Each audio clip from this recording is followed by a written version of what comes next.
त first time हो क्या यहाँ दुबईमा 11 सालमा फर्स्ट टाइम यसरी पानी आएको फर्स्ट टाइम है यस्तै फर्स्ट टाइम दिउँसै रात पऱ्यो नि है दिउँसै रात पऱ्यो भाइ हेर न पुरै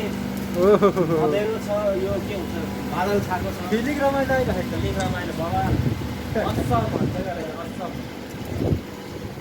यहाँ डुब्छ अब काठ डुब्छ कुन काठ डुब्छ त्यही भनिदिनु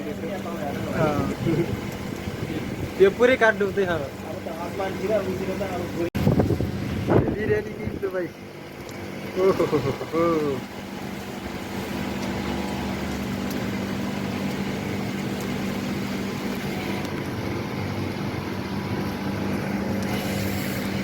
ओहो हेभी रेनी भाइ लाइटिङ